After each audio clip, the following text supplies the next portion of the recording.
요즘 모임 나가시면 혹시 이런 기분 드신 적 없으세요? 내가 분명히 재미있는 이야기를 했는데 사람들이 대충 듣고 넘어가는 것 같은 그 느낌 말입니다. 그런데 옆에 있던 누군가가 똑같은 얘기를 하면 사람들이 갑자기 고개를 끄덕이고 웃으며 반응하는 거예요. 그 순간 내가 뭘 잘못한 건가? 내 말투가 문제인가? 아니면 내가 그냥 재미없는 사람인가? 하는 생각이 스치죠. 지난주 동창회에서 만난 김 선생님 얘기입니다. 평소에는 말수가 적은 분인데 그날따라 옛날 학창 시절 이야기를 꺼냈어요. 그런데 신기하게도 그분이 말을 시작하면 주변이 조용해지더라고요. 특별히 목소리를 높이지도 않았고 웃긴 이야기를 한 것도 아닌데 사람들이 귀를 기울이는 겁니다. 반면에 옆 테이블에 앉으신 박 사장님은 계속 말씀을 하시는데 사람들이 슬금슬금 다른 대화를 시작하거나 핸드폰을 보더라고요. 둘 다 나름 성공하신 분들이고 사회 경험도 많으신 분들인데 왜 이런 차이가 생기는 걸까요? 처음엔 단순히 성격 차이라고 생각했습니다. 어떤 사람은 타고난 말주변이 있고 어떤 사람은 그렇지 않다고요. 그런데 자세히 보니까 그게 아니었어요. 김 선생님은 말을 할 때 절대 자기 자랑을 하지 않으셨거든요. 그때 내가 반에서 1등 했는데가 아니라 그때 우리 반에 공부 잘하는 애가 있었는데 라고 시작하시더라고요. 그리고 그 친구가 어떻게 공부했는지 어떤 에피소드가 있었는지를 재미있게 풀어내셨습니다. 사람들은 그 이야기를 들으면서 자기 학창 시절을 떠올리고 공감하고 같이 웃었어요. 반면 박 사장님은 내가 회사 경영할 때는으로 시작하는 말이 많았습니다. 분명 좋은 이야기였는데 듣는 사람 입장에서는 뭔가 교훈을 들어야 하는 것 같은 부담감이 들었죠. 이게 바로 차이였습니다. 나이가 들면서 우리는 자연스럽게 많은 경험을 쌓게 되잖아요. 자녀 교육도 해봤고 직장 생활도 수십 년 했고 인간관계에서 온갖 일을 겪었고요. 그런데 그 경험이 때로는 독이 됩니다. 내가 겪어봐서 아는데 라는 말로 시작하면 상대방은 벌써 마음의 문을 닫아버려요. 우리 세대는 특히 그렇습니다. 평생 열심히 살았고 후배들한테 도움이 되고 싶은 마음도 있고 실수하지 않았으면 하는 마음도 있죠. 그래서 조언을 하게 되는데 정작 그 조언이 사람들을 멀어지게 만드는 겁니다. 며칠 전 아파트 경로당에서 본 장면이 떠오릅니다. 한 할머니가 손주 이야기를 하시는데 우리 손주는 영어 학원을 3군데나 다니는데 요즘 애들은 다 그렇더라고 라고 하셨어요. 그러자 옆에 계시던 할머니가 우리 손주는 학원 안 보내도 영어 잘해요. 영재라서 라고 맞받아치셨습니다. 그 순간 분위기가 싸해졌죠. 두 분 다 손주 자랑을 하고 싶으셨던 건데 결국 서로 기분만 나빠진 겁니다. 이런 일 정말 자주 보지 않으세요? 모임에서 누군가 좋은 소식을 이야기하면 다른 사람이 더 좋은 소식으로 덮어버리려고 하는 거예요. 나는 이번에 해외여행 다녀왔어 하면 나는 작년에 유럽 한 달 살기 했는데 라고 받는 식이죠. 그러다 보면 대화가 경쟁이 되어버립니다. 누가 더 잘 사는지, 누가 더 성공했는지를 겨루는 자리가 되는 거예요. 정작 우리가 모임에 나가는 이유는 뭔가요? 편하게 이야기하고 공감받고 위로받고 싶어서잖아요. 그런데 그 자리가 스트레스가 되면 다음엔 가기 싫어지는 겁니다. 이번엔 또 뭐라고 하실까? 내 이야기는 또 무시당하지 않을까? 하는 걱정이 먼저 들게 되죠. 그래서 어떤 분들은 아예 모임 자체를 끊어버리기도 합니다. 차라리 혼자 있는 게 편해 라고 하시면서요. 하지만 그게 답은 아니잖아요. 사람은 결국 사람과 함께 있어야 행복하니까요. 그럼 어떻게 해야 할까요? 모임에서 호감 가는 사람, 품격 있어 보이는 사람, 다들 같이 있고 싶어 하는 사람이 되려면 뭘 달리해야 할까요? 사실 그 답은 우리가 생각하는 것보다 훨씬 간단합니다. 거창한 화술이나 특별한 재능이 필요한 게 아니에요. 그저 몇 가지만 바꾸면 모임에서 당신을 대하는 사람들의 태도가 완전히 달라집니다. 주변에서 저분과 이야기하면 기분이 좋아진다. 다음에도 꼭 만나고 싶다는 말을 듣게 되는 거죠. 첫 번째로 우리가 놓치고 있는 것, 그건 바로 듣는 것입니다. 이상하게 들릴 수도 있어요. 대화를 잘하려면 말을 잘해야 하는 거 아니냐고요? 그런데 실제로는 정반대입니다. 지난달 대학 동기 모임에서 있었던 일입니다. 한 친구가 최근에 무릎 수술을 받았다는 이야기를 꺼냈어요. 요즘 무릎이 너무 아파서 병원 갔더니 수술해야 한대 라고 하자마자 옆에 있던 친구가 바로 끼어들었습니다. 아, 무릎?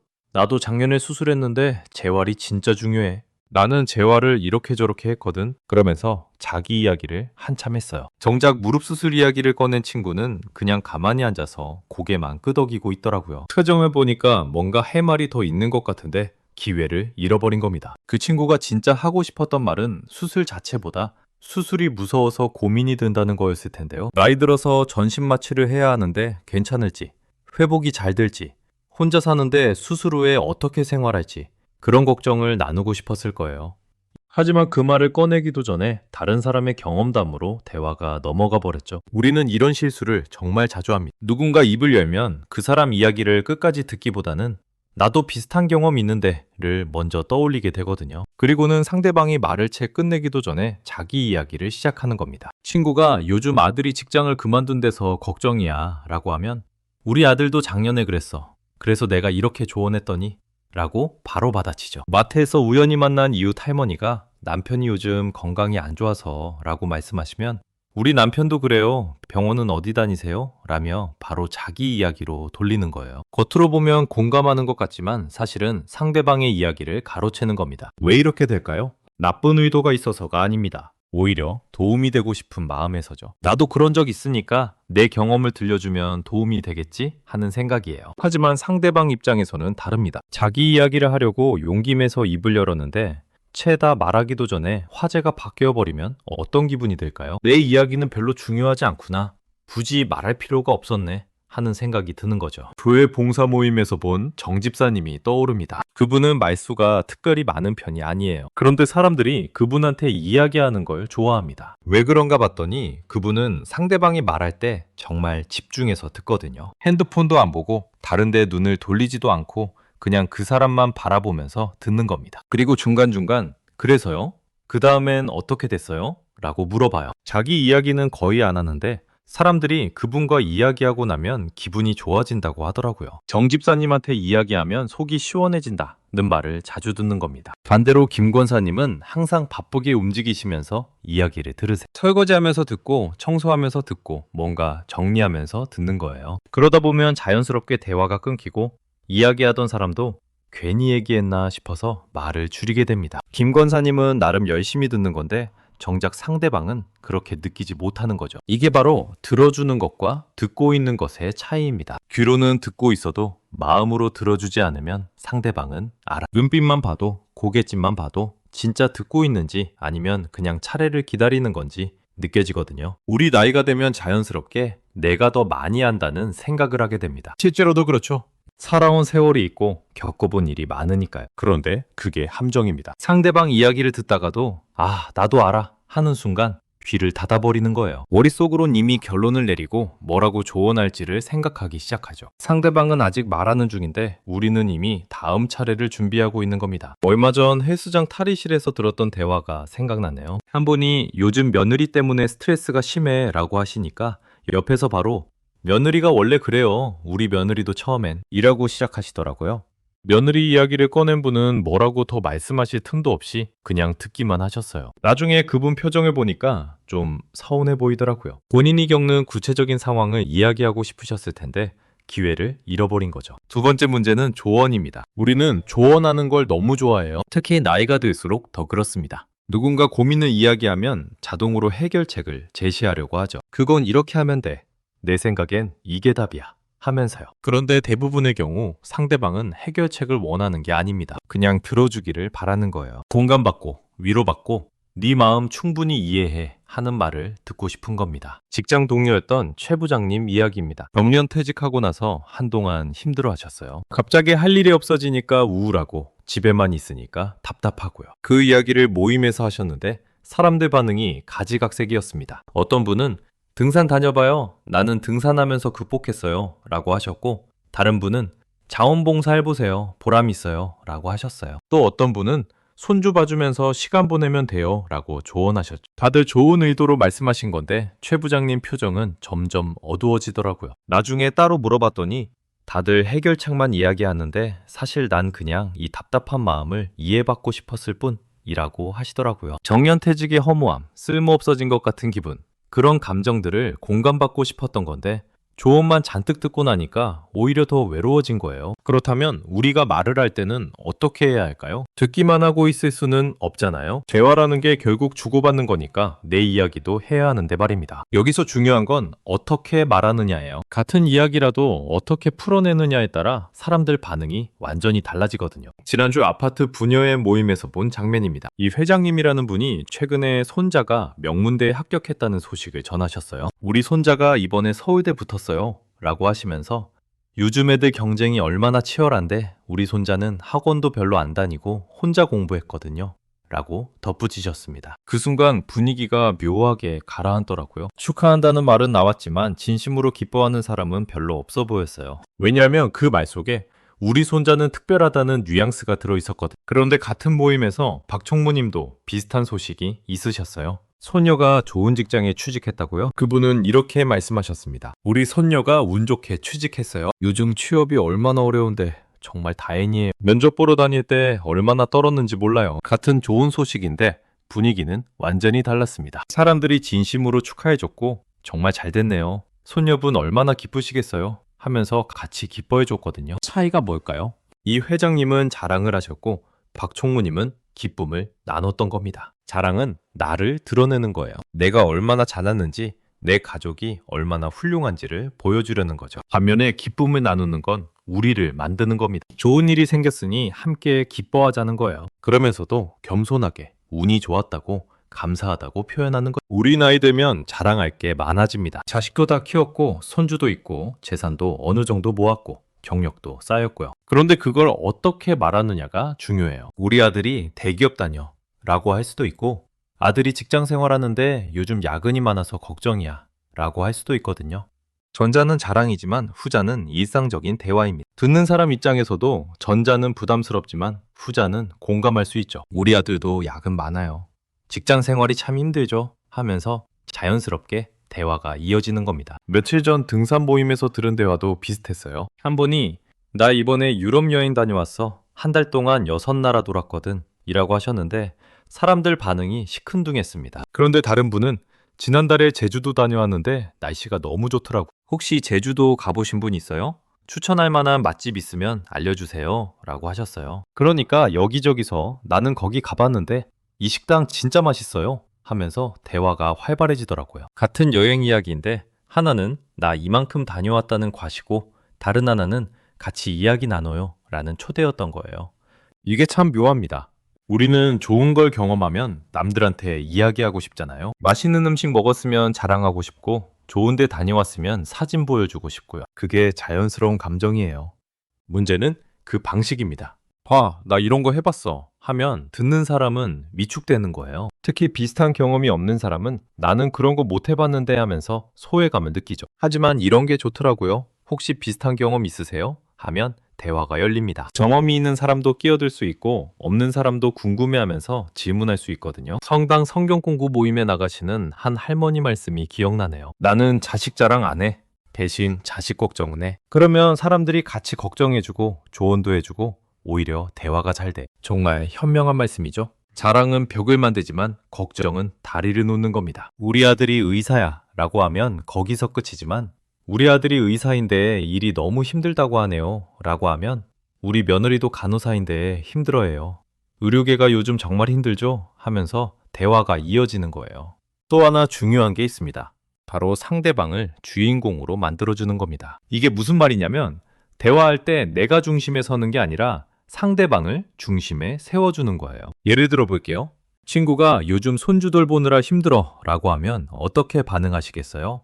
나도 손주 돌봐봤는데 진짜 힘들지 라고 할 수도 있고 얼마나 힘드세요? 몇 살이에요? 라고 물어볼 수도 있습니다. 전자는 나를 중심으로 만드는 거고 후자는 상대방을 중심으로 두는 거예요. 작은 차이 같지만 상대방이 느끼는 감정은 완전히 다릅니다. 전자로 대답하면 친구는 내 이야기 더 할 필요 없겠구나 하고 입을 다물게 되지만 후자로 물어보면 이 사람이 내 이야기에 관심 있구나 하면서 마음을 열게 되거든요. 지난달 동호회 송년회에서 있었던 일입니다. 한 회원이 취미로 그림을 그린다는 이야기를 했어요. 별로 잘 그리는 건 아니고 그냥 소일거리로 한다면서 조심스럽게 꺼낸 거죠. 그때 옆에 있던 분이 와, 그림 그리세요? 저도 배우고 싶었는데 어떤 걸 그리세요? 어렵지 않아요? 라고 관심을 보였습니다. 그러자 그분 표정이 환해지면서 이것저것 설명하기 시작하더라고요. 어떤 물감을 쓰는지, 어떤 주제를 좋아하는지 배우면서 느낀 점이 뭔지요. 나중에 보니까 그 두 분이 제일 친하게 이야기하고 계시더라고요. 반대의 경우도 봤습니다. 누군가 요즘 베란다에서 화초 키우는데 자꾸 죽어요 라고 했더니 아, 그거 물 조절이 중요해. 나는 화초 키우기 전문인데 라고 시작하면서 자기 자랑만 한 겁니다. 화초 키우기 힘들어한다는 사람은 그냥 듣기만 하다가 조용해졌어요. 도움을 받은 것도 아니고 공감받은 것도 아니고 그냥 누군가의 자랑을 들어준 꼴이 된 거죠. 이런 경험들 여러분도 해보셨을 겁니다. 세 번째로 조심해야 할 게 있습니다. 바로 부정적인 말이에요. 나이가 들면서 우리는 자연스럽게 불평이 많아지거든요. 몸도 아프고 세상 돌아가는 게 마음에 안 들고 젊은 사람들 하는 짓이 이해 안 되고요. 그래서 모임만 나가면 불평대회가 되기 일쑤입니다. 요즘 물가가 왜 이렇게 비싸? 버스비가 또 올랐대. 정치인들은 뭐 하는지 모르겠어. 하는 식으로요. 문제는 이런 이야기를 하고 나면 기분이 더 나빠진다는 겁니다. 얼마 전 복지관 노래교실에 다녀온 날이었어요. 수업 끝나고 몇 분이 모여서 차 한잔 하시는데 이야기 주제가 온통 불평이더라고요. 요즘 젊은 애들은 버스에서 자리도 안 양보해. 우리 때는 안 그랬는데 세상이 각박해졌어. 이런 얘기만 1시간 넘게 하시는 거예요. 처음엔 맞아요, 그러게요 하면서 공감하는 것 같았는데 시간이 지날수록 분위기가 점점 우울해지더라고요. 결국 다들 찌푸린 얼굴로 헤어지셨습니다. 반면에 다른 날은 달랐어요.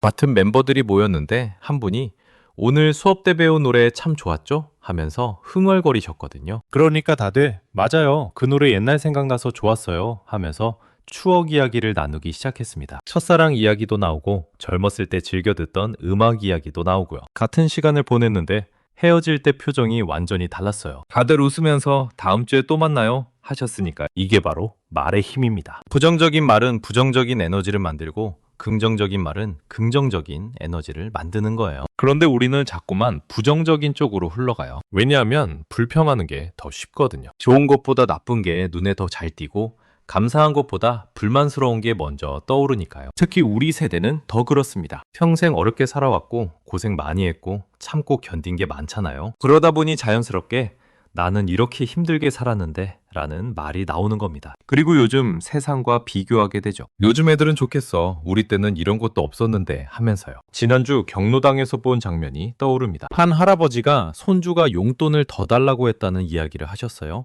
요즘 애들은 돈을 물 쓰듯 써. 우리 때는 10원 가지고도 군것질 다 했는데 하시면서요. 그러자 옆에 계시던 할머니가 맞아요. 요즘 애들은 감사할 줄도 모르고 버릇이 없어요. 하고 거들었습니다. 그렇게 시작된 대화가 결국 요즘 젊은 세대 비난하기로 흘러갔어요. 교육이 잘못됐다. 부모들이 애를 너무 귀하게 키운다. 인성교육이 안 됐다 등등이. 그 자리에 있던 사람들 얼굴을 보니까 처음엔 고개를 끄덕이다가도 점점 표정이 굳어지더라고요. 왜냐하면 그 중에는 손주를 키우는 분들도 계셨거든요. 본인들이 손주 키우는데 도움을 주고 있는데 젊은 세대를 싸잡아 비난하니까 기분이 좋을 리 없는 거예요. 이런 대화는 결국 아무한테도 도움이 안 됩니다. 기분만 나빠지고 서로 감정만 소모하고 세대 간 간격만 더 벌어지는 거죠. 그럼 어떻게 해야 할까요? 불평하지 말라는 게 아닙니다. 힘든 건 힘든 거고 불만스러운 건 불만스러운 거니까요. 다만 방식을 바꾸는 겁니다. 요즘 애들은 왜 이래가 아니라 우리 손주가 이러는데 어떻게 하면 좋을까요? 로 바꾸는 거예요. 비난이 아니라 고민으로 푸는 겁니다. 그러면 사람들도 같이 고민해주고 조언도 해주고 우리 손주도 그래요 하면서 공감해주거든요. 며칠 전 도서관에서 우연히 만난 지인이 이런 말을 하시더라고요. 나는 요즘 좋은 것만 이야기하려고 노력해요. 모임 가면 일부러라도 긍정적인 얘기를 먼저 꺼내요. 날씨가 좋다든지 오늘 본 꽃이 예뻤다든지 맛있는 거 먹었다든지요. 그러면 분위기가 달라져요. 처음엔 좀 어색할 수도 있어요. 괜히 티나게 밝은 척 하는 것 같고 진짜 힘든 건 숨기고 거칠에만 하는 것 같기도 하고요. 하지만 해보면 합니다. 좋은 이야기를 하면 내 기분도 좋아지고 상대방 기분도 좋아지고 자연스럽게 대화가 즐거워진다는 걸요. 또 하나 조심할 게 있습니다. 바로 남 얘기예요. 우리는 모이면 자주 안 보이는 사람 얘기를 하게 되거든요. 그 사람 요즘 왜 안 나와? 저번에 들으니까 건강이 안 좋대 하면서 시작하는데 어느새 험담으로 변하기 쉬운 겁니다. 원래 성격이 좀 그래. 자식들한테 잘못해줘서 그래. 이런 식으로요. 교회 구역 모임에서 본 광경이 기억납니다. 한 집사님이 최근에 모임에 안 나온다는 얘기가 나왔어요. 누군가 요즘 며느리 때문에 마음고생 심하시대요 라고 하니까 다른 분들이 하나둘씩 끼어들기 시작했습니다. 그 며느리 원래 좀 그렇잖아요. 애초에 결혼 반대했어야 하는 건데 하면서요. 없는 사람 뒷담화를 한참 하더니 나중엔 그 집사님 문제가 뭔지 왜 모임에 안 나오는지까지 추측하기 시작했습니다. 그런데 그 자리에 있던 한 권사님이 조용히 말씀하셨어요. 우리가 이렇게 얘기하는 게 맞을까요? 힘드실 텐데 전화라도 한번 드려보는 게 어떨까요? 그 말 한마디에 분위기가 확 바뀌었습니다. 다들 머쓱해하면서 그러게요. 안부 전화 드려야겠네요. 하더라고요. 험담은 순간은 재미있습니다. 비밀을 공유하는 것 같고 우리끼리만 아는 이야기를 나누는 것 같아서 친밀감도 느껴지죠. 하지만 결과는 좋지 않아요. 험담을 듣는 사람은 생각하게 됩니다. 이 사람이 저 사람 험담을 나한테 하면 나 없을 때는 내 험담도 하겠구나라고요. 그러면 신뢰가 깨지는 겁니다. 그럼 이제 구체적으로 어떻게 말해야 할까요? 좋은 대화를 위한 몇 가지 방법이 있습니다. 첫 번째는 질문이에요. 그런데 아무 질문이나 하는 게 아니라 진짜 궁금해서 묻는 겁니다. 형식적인 질문과 진심 어린 질문은 상대방이 다 알아요. 예를 들어 볼게요. 요즘 어떻게 지내세요? 와, 그동안 건강은 좀 어떠세요? 저번에 무릎 아프다고 하셨잖아요. 는 완전히 다릅니다. 전자는 인사치레지만 후자는 진짜 관심이거든요. 상대방이 이전에 했던 말을 기억하고 있다가 물어보면 그 사람은 이 사람이 내 이야기를 정말 듣고 있었구나 하고 느끼는 겁니다. 지난달 성당 밤모임에서 본 장면입니다. 한 분이 요즘 어떻게 지내세요? 하고 물으니까 대답이 네, 그냥 그렇게 지내요.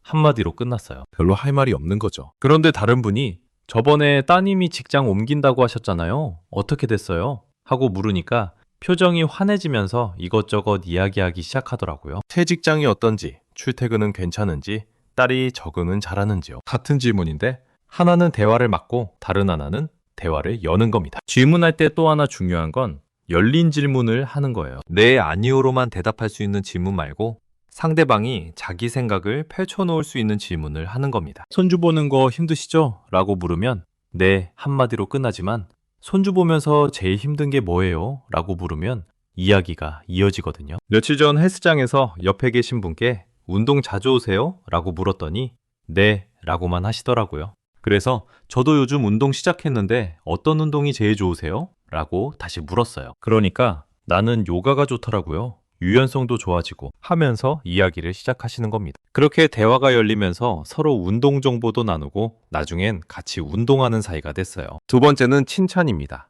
그런데 이것도 방법이 있어요. 과한 칭찬은 오히려 부담스럽거든요. 와, 대단하시네요. 정말 멋지세요. 이런 식으로 너무 크게 칭찬하면 상대방이 쑥스러워하고 거부감을 느낄 수 있어요. 대신 작고 구체적인 칭찬이 좋습니다. 오늘 그 옷 색깔 참 잘 어울리시네요. 말씀하시는 거 들어보니 꼼꼼하시네요. 손재주가 좋으신가 봐요. 이런 식으로요. 아파트 엘리베이터에서 만난 윗집 할머니한테 오늘 파마하셨어요? 젊어 보이세요? 라고 했더니 정말 좋아하시더라고요. 별것 아닌 것 같지만 누군가 내 변화를 알아봐주고 말해주면 기분이 좋잖아요. 그 뒤로 그 할머니 만나면 먼저 인사하시고 가끔 집에서 만든 반찬도 나눠주세요. 칭찬 한마디가 관계를 바꾼 겁니다. 교회 봉사활동에서도 비슷한 걸 봤어요. 새로 오신 집사님이 설거지를 도와주셨는데 한 권사님이 손이 빠르시네요. 덕분에 일이 금방 끝나겠어요. 라고 하셨거든요. 그 한마디에 새로 오신 분이 환하게 웃으시면서 더 열심히 도와주시더라고요. 나중에 들어보니 그분이 교회 분위기가 참 좋다고 하셨대요. 칭찬 한마디가 그분을 공동체의 일원으로 느끼게 만든 겁니다. 반대의 경우도 많이 봤습니다. 누군가 열심히 준비한 음식을 가져왔는데 이거 어디서 샀어요? 하고 물어보는 거예요. 직접 만든 건데 사온 거냐고 물으니까 기분이 어떻겠어요? 아니면 이거 간이 좀 센데요? 하고 평가하는 거죠. 호의로 가져온 건데 평가를 받으니까 다음부턴 안 가져오게 되는 겁니다. 세 번째는 감사 표현입니다. 우리 나이 되면 감사 표현이 서툴러져요. 당연하게 여기는 게 많아지거든요. 배우자가 밥을 해줘도 당연하고 자식이 용돈 드려도 당연하고 친구가 전화해도 당연하다고 생각하죠. 하지만 그게 아니에요. 당연한 건 아무것도 없습니다. 지난주 부부 동반 모임이 있었어요. 한 부부가 오셨는데 남편분이 부인한테 여보, 커피 한 잔 갖다 줄래? 하더니 부인이 가져다 주자 고맙소 하고 말씀하시는 거예요. 옆에서 보던 다른 남편분이 결혼한 지 몇 년인데 아직도 고맙다고 해? 하고 놀리셨어요. 그랬더니 그분이 평생 해야지. 안 해주면 섭섭하잖아 하고 웃으시더라고요. 그 모습을 보면서 생각했습니다. 저 부부는 왜 나이 들어서도 사이가 좋을까? 바로 저런 작은 감사 표현 때문이구나 하고요. 반면에 어떤 부부는 서로한테 뭐 해? 밥 먹어? 이런 명령조로만 말하거든요. 고맙다는 말도 미안하다는 말도 없이요. 그러다 보니 정이 떨어지고 나중엔 남남처럼 지내게 되는 겁니다. 친구 관계도 마찬가지예요. 누군가 내 이야기를 들어줬으면 들어줘서 고마워.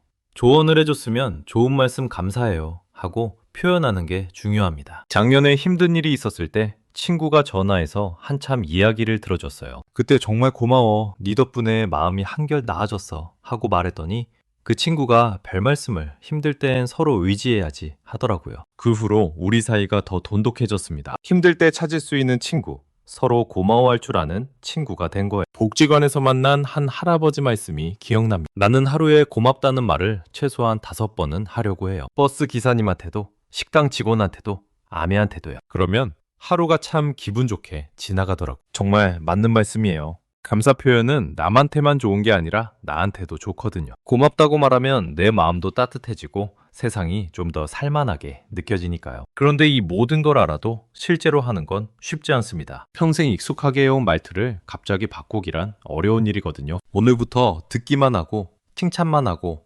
감사만 하겠다.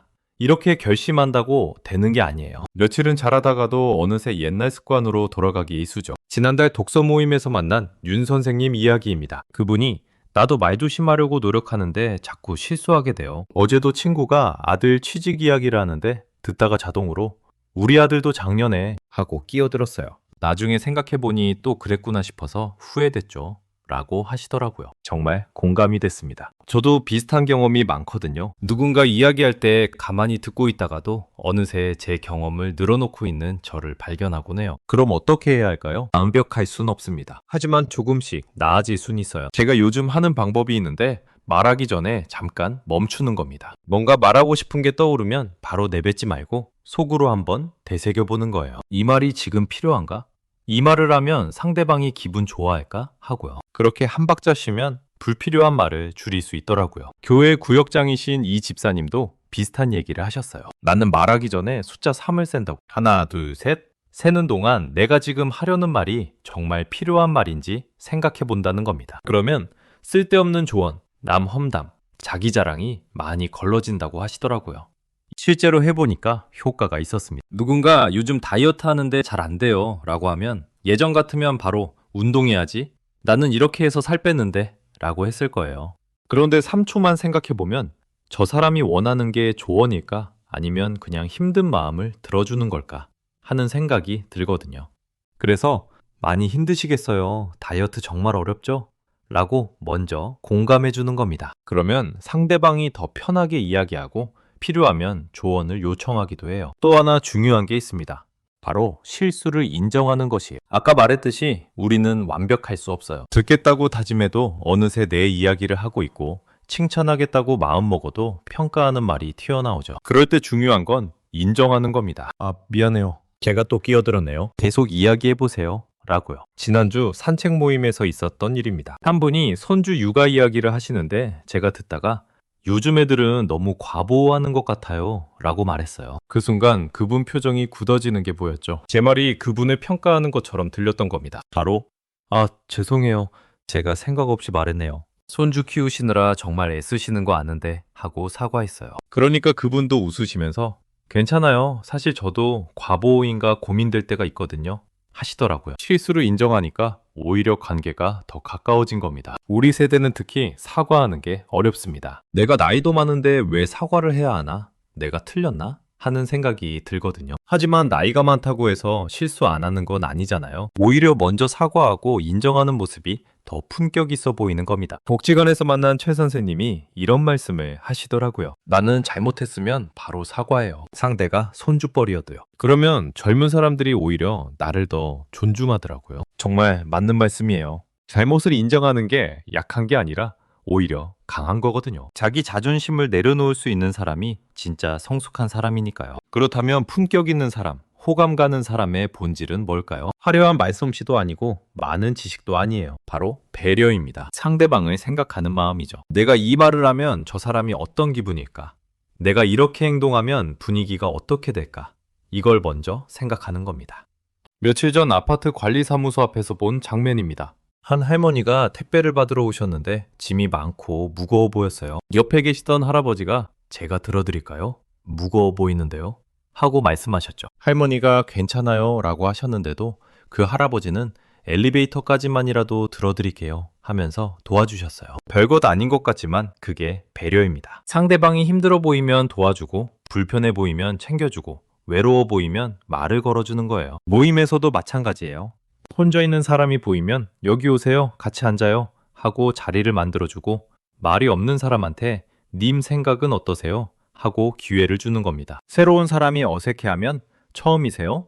저도 처음엔 그랬어요 하면서 편하게 해주고요. 작년 등산 동호회에 새로 오신 분이 있었어요. 나이도 좀 있으시고 체력도 약해 보이셔서 혼자 뒤처져 계시더라고요. 그때 한 회원이 계속 뒤에서 같이 걸어주셨어요. 천천히 가요. 경치 보면서 가면 더 좋아요 하면서요. 그 모습을 보고 사람들이 다 감동했습니다. 나중에 그분이 여기 사람들 참 좋다면서 계속 나오셨거든요. 한 사람의 배려가 새로운 회원을 편하게 만들고 전체 분위기를 따뜻하게 만든 겁니다. 이런 배려는 거창한 게 아니에요. 작은 것들의 연속이죠. 이야기할 때 상대방 눈을 보는 것, 상대방 말이 끝날 때까지 기다리는 것, 관심 있게 질문하는 것, 진심으로 고마워하는 거죠.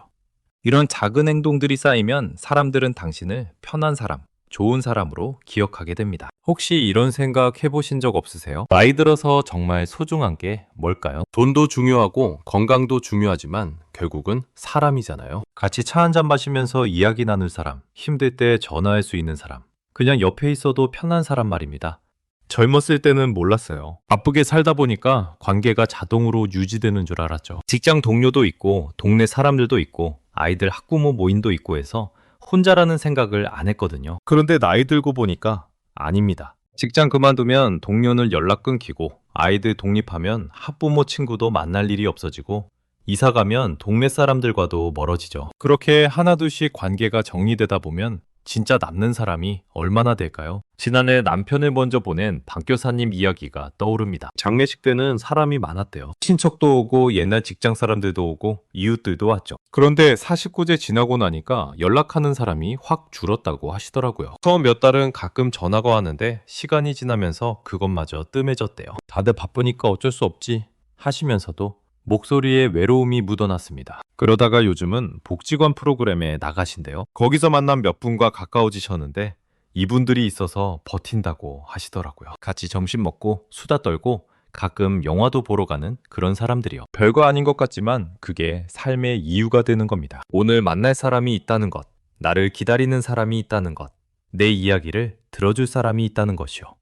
그런데 그런 관계는 저절로 만들어지지 않습니다. 누군가는 먼저 다가가야 하고, 먼저 말을 걸어야 하고, 먼저 관심을 보여야 하죠. 기다리기만 하면 아무도 안 옵니다. 내가 이렇게 힘든데 왜 아무도 안 찾아오지? 하고 원망만 하면 점점 더 혼자가 되는 거예요. 복지관 노래교실 총무를 맡고 계신 김 선생님 말씀이 기억납니다. 나는 일부러라도 먼저 연락해요. 생각나면 바로 전화하고 오랜만에 보고 싶으면 만나자고 하고요. 처음엔 좀 쑥스럽고 패가 되나 싶기도 했는데 막상 해보니까 다들 좋아하시더라고요. 자기도 연락하고 싶었는데 먼저 하기 미안했다면서요. 그러면서 하신 말씀이 나이 들수록 적극적으로 관계를 만들어야 한다는 거였어요. 젊었을 때는 수동적으로 있어도 사람들이 다가왔지만 이제는 내가 움직여야 한다고요. 내가 먼저 웃어야 상대방도 웃고, 내가 먼저 손 내밀어야 상대방도 손을 잡는다고요. 정말 맞는 말입니다. 모임 나가면 구석에 앉아서 아는 사람만 기다릴 게 아니라 먼저 옆 사람한테 말을 걸어야 하는 거예요. 안녕하세요. 여기 자주 오세요?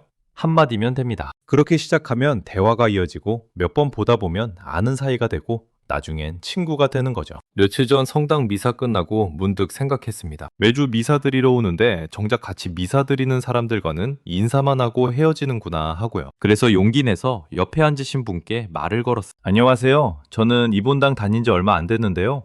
여기 분위기 참 좋죠? 그랬더니 그분도 웃으시면서 네, 저도 몇 년 다니는데 다들 좋으세요 하시더라고요. 그렇게 이야기를 나누다가 같은 구역에 사신다는 걸 알게 됐고 나중에 전화번호도 주고받았습니다. 별것 아닌 것 같지만 그게 시작이에요. 한 사람씩 알아가다 보면 어느새 내 주변에 사람들이 생기는 겁니다. 그런데 여기서 중요한 게 바로 우리가 지금까지 이야기한 것들이에요. 먼저 다가가는 것도 중요하지만 그 관계를 유지하는 건 더 중요하거든요. 처음에는 좋았는데 시간이 지나면서 멀어지는 경우가 많잖아요. 왜 그럴까요? 바로 말과 행동 때문입니다. 자꾸 자기 자랑만 하면 사람들이 피하게 되고, 남 험담만 하면 신뢰가 깨지고, 조언만 늘어놓으면 부담스러워지는 거죠. 반대로 진심으로 들어주고 공감해주고 배려하면 사람들이 편하게 느낍니다. 저 사람과 있으면 기분이 좋아진다. 다음에 또 만나고 싶다. 하는 마음이 드는 거예요. 그렇게 되면 관계가 지속되고 깊어지고 나중엔 진짜 의지할 수 있는 사이가 됩니다. 교회 성가대에서 10년 넘게 활동하신 이 집사님이 이런 말씀을 하셨어요. 처음엔 노래 배우러 왔는데 이제는 사람들 만나러 와요. 이분들이 내 가족 같아요. 기쁜 일 있으면 제일 먼저 나누고 힘든 일 있으면 위로받고요. 10년 동안 한 모임을 계속할 수 있었던 건 단순히 노래가 좋아서가 아니라 그 안에서 진짜 관계를 만들었기 때문이라고요. 서로 생일도 챙겨주고 아프면 뭉병도 가고 가족 일처럼 기뻐하고 슬퍼해주는 사이가 됐다고요. 결국 우리가 원하는 건 그겁니다. 진짜 관계요. 거칠애가 아니라 진심으로 통하는 사람. 있는 그대로의 나를 받아주는 사람. 나도 그 사람을 편하게 대할 수 있는 그런 관계 말입니다. 그리고 그런 관계는 지금 우리가 어떻게 말하고 행동하느냐에 달려 있어요. 오늘 만난 사람한테 어떤 말을 했는지, 어떤 태도를 보였는지가 내일의 관계를 만드는 겁니다. 생각해 보세요. 오늘 모임에서 만난 그 사람, 다음에 또 만나고 싶으신가요? 만약 그렇다면 오늘 내가 한 말과 행동이 그 사람한테 어떻게 느껴졌을까요? 저 사람 참 좋다 였을까요? 아니면 좀 부담스럽다 였을까요? 솔직해져 보는 거예요. 내가 자랑만 늘어놓진 않았는지, 남 이야기는 제대로 들어주지도 않고 내 이야기만 한 건 아닌지, 쓸데없는 조언으로 상대방을 불편하게 한 건 아닌지요. 만약 그랬다면 다음엔 조금만 바꿔보는 겁니다. 딱 한 가지만요. 오늘은 내 이야기는 줄이고 상대방 이야기를 더 들어보겠다. 오늘은 조언 대신 공감을 해보겠다. 오늘은 감사 표현을 한 번이라도 더 하겠다. 이렇게요. 한꺼번에 다 바꾸려고 하면 힘들어. 그냥 하나씩 천천히 내가 할 수 있는 것부터 시작하는 겁니다. 그렇게 조금씩 바꾸다 보면 어느새 사람들이 당신을 대하는 태도가 달라져 있을 거예요. 모임에서 옆자리에 먼저 앉으려고 하고 무슨 일 있으면 제일 먼저 연락하고 당신 만나면 기분이 좋아진다는 말을 듣게 되죠. 그게 바로 품격 있는 사람입니다. 화려하게 말 잘하는 사람이 아니라 편하고 따뜻한 사람이요. 나이 들어서 진짜 빛나는 사람은 많이 가진 사람이 아니라 많은 사람의 마음에 남는 사람입니다. 누군가의 기억 속에 그 사람 참 좋았어로 남는 사람. 그 사람 만나면 힘이 났어로 기억되는 사람이요. 그리고 그런 사람이 되는 건 어렵지 않습니다. 진심으로 듣고 진심으로 공감하고 진심으로 감사하면 되니까요. 거창한 게 아니에요. 그냥 상대방을 한 사람의 인간으로 존중받을 가치가 있는 사람으로 대하는 겁니다. 나이가 적든 많든 지위가 높든 낮든 가진 게 많든 적든 상관없이요. 오랜 시간 시청해 주셔서 감사합니다. 공감이 되셨다면 구독, 좋아요 부탁드립니다.